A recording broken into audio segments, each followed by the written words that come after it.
Sir आज आप लोगों ने यहाँ पे इंस्टीट्यूशन का इफ्तिताह किया है। आगे क्या इरादे, क्या अज़ाइम है? चूंकि आपने साफ कहा कि ज़ुबानों को सिर्फ जो है लिपि तक महदूद नहीं किया जा सकता है। देखिए, ऐसा है कि उर्दू ज़बान की वुसअत बहुत है और उर्दू ज़बान के चाहने वाले भी बहुत हैं, चाहे वो आप यहाँ हिंदुस्तान के अंदर हो या हिंदुस्तान से बाहर हो।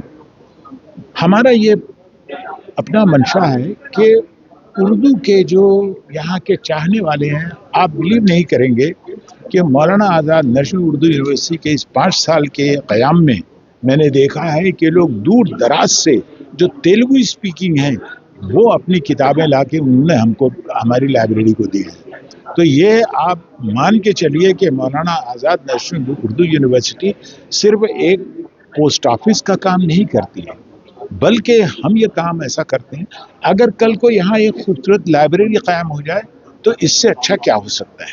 यहाँ पर लोग आने चाहिए कि जिनको ज़रा भी उर्दू से दिलचस्पी है और वाबस्ता हैं, वो यहाँ आएँ और यहाँ आके हमारे पायलट्स भी देखें।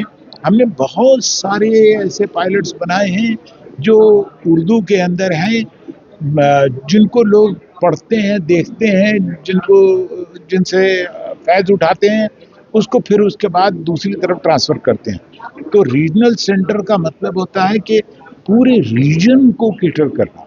ये नहीं है कि खास मकाम के ऊपर आप आ गए और वहीं पर आप। आपने लॉ की बात की, आपने इंजीनियरिंग की बात की, तो कैसे उसको उर्दू से जोड़ रहे हैं या उसी लैंग्वेज को आगे प्रमोट कर रहे हैं? देखिए, मीडियम ऑफ इंस्ट्रक्शन तो उर्दू है, इसीलिए हमारे जो भी कोर्सेज हैं उनकी हमने किताबें बनाई हैं, लेकिन हमारा मकसद ये नहीं है। अब अगर मेन स्ट्रीम में ले जाना है, आज तो गवर्नमेंट कहती है कि आप अपने आप को कॉरपोरेट सेक्टर से जोड़िए।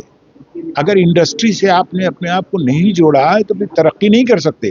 तो इंडस्ट्री से जोड़ने का मतलब है कि हमको मल्टीलिंगुअल होना पड़ेगा, और ये मल्टीलिंगुअल मैं नहीं कह रहा हूँ, ये तो नेशनल एजुकेशन पॉलिसी कह रही है कि हमें मल्टीलिंगुअलिज्म की तरफ जाना चाहिए। तो ये हमारी यूनिवर्सिटी भी क्यों पीछे रह जाएगी? भाई, उर्दू बैकग्राउंड के स्टूडेंट्स को और भी ज़बानें सीखने में मुश्किल क्या है?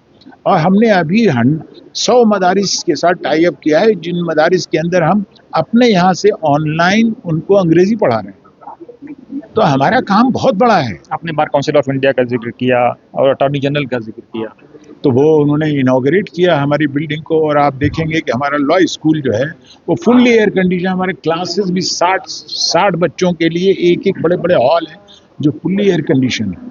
और हमारे पास इतने एप्लीकेंट्स हैं, सिर्फ ये नहीं कि 5 साल का जो BA LLB करना चाहते हैं या 3 साल का LLB करना चाहते हैं, 1 साल का LLM करना चाहते हैं या PhD करना चाहते हैं लॉ से, वहाँ के जो डिफरेंट अदालतों के लोग हैं वो हमारी यूनिवर्सिटी के अंदर आ रहे हैं। तो ये बहुत बड़ा अचीवमेंट है, इसको छोटा मत समझिए। सिर्फ BCI का तो रिकॉग्निशन है, लेकिन हमने LLM नहीं, आपने कहा बिहार में भी शुरू में हेजिटेशन हुआ गवर्नमेंट को कि कैसे इनको पहले दे दें बाद में। देखिए, बात ये होती है कि पहली बार अगर आप उर्दू यूनिवर्सिटी जा रही है तो वो ये भी तो देखते हैं ना कि आपके पास उर्दू में उस तरह के मटेरियल मौजूद हैं कि नहीं है, तो उनको थोड़ा हेजिटेशन था। तो ऑनलाइन जो इंस्पेक्शन हुआ उसके अंदर हमको नहीं मिला रिकॉग्निशन, लेकिन उसके बाद जब हम अपनी तस्वीर ले गए वहाँ सामने, तो उन्होंने फिर आके दोबारा इंस्पेक्शन करके हमको मौका दिया और हमने स्कूल खोला। एक आखिरी सवाल, चूंकि आप मदरसों के दर्द को समझते हैं, आपने कहा कि मदरसे के बच्चों को दोबारा मदरसे में नहीं डालना चाहते हैं, साफ साफ आपने कहा चाहते हैं कि वो मेन स्ट्रीम में आए। मदरसे के बच्चों के पास इतने साहब डबल एक्सपीरियंस होता है, एक तो उनके पास उर्दू होती है, अरबी होती है, अब बच्चे हिंदी और अंग्रेजी यानी 4 भाषाएं कम से कम पढ़ रहे हैं।